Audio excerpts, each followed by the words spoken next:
Albertina. Reservámos um bocadinho da nossa tarde hoje para conversar sobre livros. E pedi-te para trazeres alguns dos teus livros. Penso que não deve ter sido muito fácil fazer uma seleção dos livros que acabaste por escolher, porque há sempre muitos livros que gostarias de certeza de ter trazido, não é? Digo eu. Não foi tão difícil quanto isso, porque eu peguei na estante que estava à mão e agarrei nos quantos. Os outros estão efetivamente na bagagem, arrumados, e foi difícil ter acesso a eles, porque ainda estão cheios das coisas de Natal. Pois. E vai daí. Olha, e estes livros são livros de leituras recentes, menos recentes? Como é que... Há um bocadinho de tudo. O mais recente, se calhar, são estes dois, o Chocolate e Vai Aonde Te Leva o Coração. Da Joanna Harris e da Susana Tamaro, que foram livros oferecidos por os meus filhos e por os quais eu tenho um carinho especial.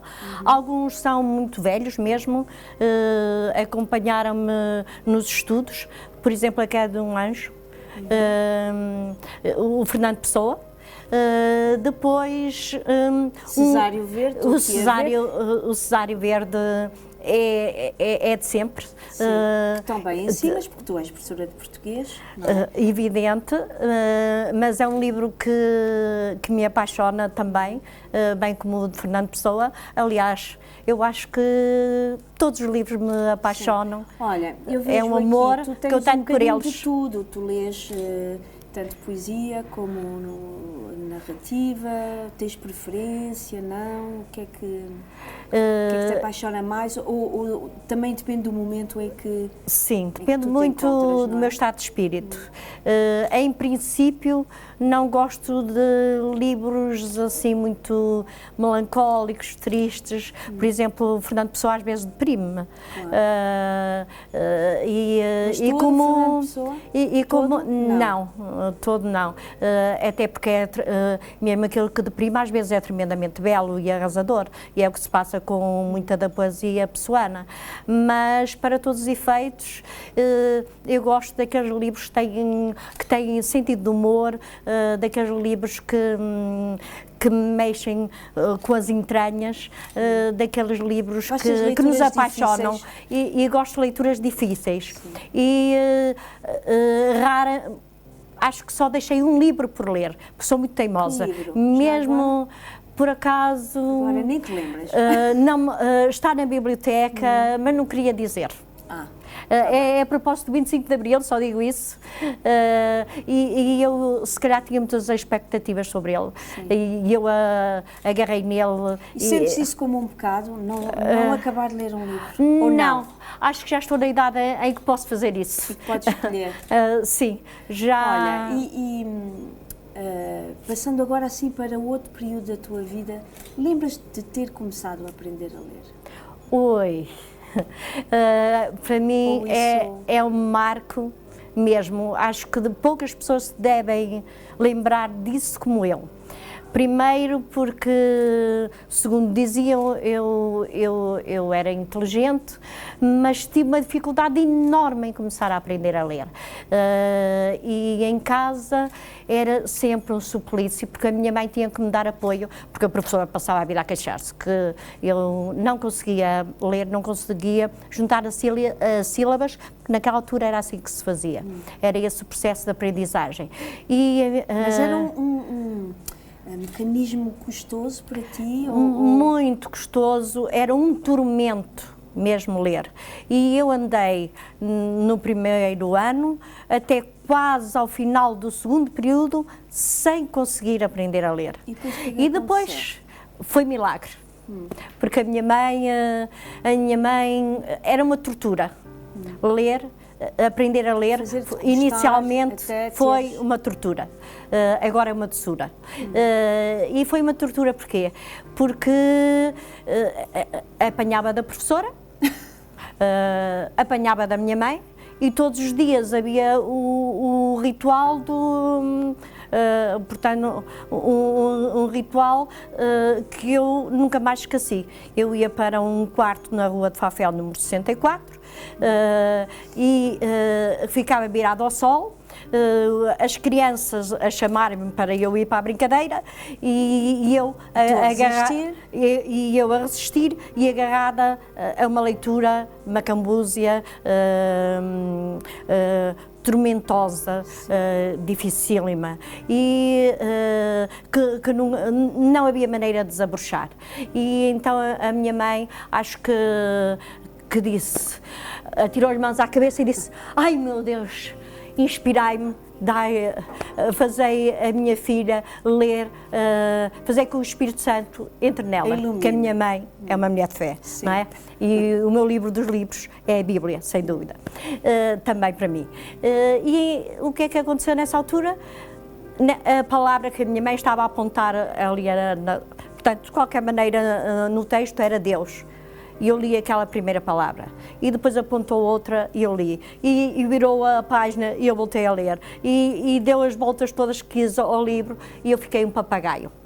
E, portanto, a partir daí, realmente... E como é que se passa...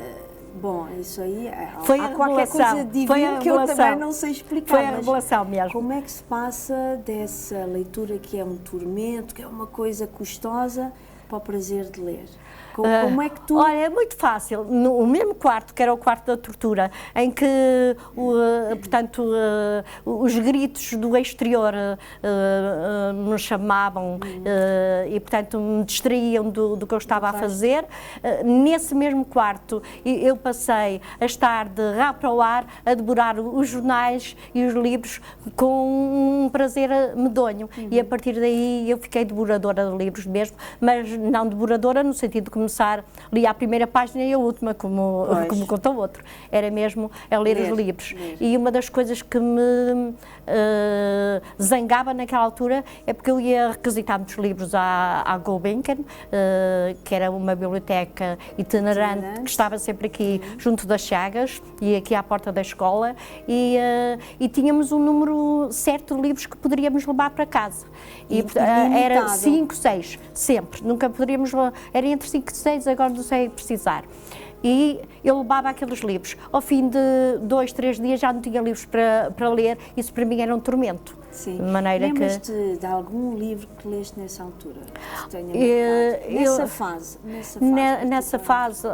Olha, nessa fase li a Colação dos 5, dos 7, li isso tudo em catadupa e depois, inclusive, ia tentar aplicar, por exemplo, na quinta dos meus avós, ia com os amigos, fazíamos piqueniques. A minha irmã, que era Maria José, passou a chamar-se Zé, e, portanto, na prática eu transpunha o que lia para a vida real. Ouvir-te e a ver que realmente a leitura passou a ser um grande prazer. Sempre. A escola, eu li milhares de livros. O teu tempo na escola, sentes que contribuiu para aumentar esse teu gosto pela leitura, ou achas que matou um bocadinho essa vontade natural que entretanto se desenvolveu tanto? Como aluna, sempre tive o tempo na escola como aluna, sempre despoletou esse prazer. Portanto, tu lias os livros que faziam parte do programa, não saltava? Não, de preferência brincava com essa situação, saltava, dava cabalhotas e lia o que me dava prazer e dava a volta aos professores. Portanto, e isso também me dava prazer. Como é que lidas por exemplo, hoje com isso? Ler As Viagens na Minha Terra, os Maias. Os Maias li-os todos, li-os todo. Li a obra todinha. Naquela altura, lembro-me perfeitamente. Viagens na Minha Terra, não. Só li a história da Joaninha e do Carlos, a parte romântica, o resto ficou por o caminho. E ficou por o caminho porque ainda hoje eu considero que há muitas anotações, muitas referências, que é preciso ter uma bagagem cultural muito diversificada para se entrar na obra. E, por outro lado, aquele saltitar na narrativa, no narrador, não é fácil numa determinada idade. Mais tarde já li de uma forma diferente, mas indo ao agora, adoro ler livros que não façam parte do programa. Adoro não ter que os trabalhar. Albertina, antes de passarmos a essa parte, diz-me como é que tu lidas, ia-te perguntar um bocadinho, com a situação de, uma vez tu és professora de português, como é que tu lidas com aquela questão de, ou melhor, quando percebes que os alunos não leram a obra, que estão a trabalhar nos resumos, que não estão a cultivar aquela vontade, aquele prazer da leitura que é necessário cultivar nesta fase. Como é que tu te relacionas com essa situação enquanto professora e depois na relação com o aluno? Como é que tu lidas com isso? É difícil. E eu acho que tudo... Tens alguma receita? Tens... Não há receitas mágicas e acho que é dentro da pessoa que tem que haver o tal clique. E às vezes nós, como professores, não é como professores, é como pessoas, demos o tal clique. Às vezes basta, já me aconteceu, emprestar livros meus, e alguns livros meus estão todos... aqueles livros mesmo que são de trabalho e mesmo outros, estão todos escritos, rasurados, tudo. Estes livros assim mais de trabalho está tudo assim escrito, sublinhado lá. O que é que desconjunturado? Sim, sim. Eu gosto deles assim, é sinal que viveram. Pronto.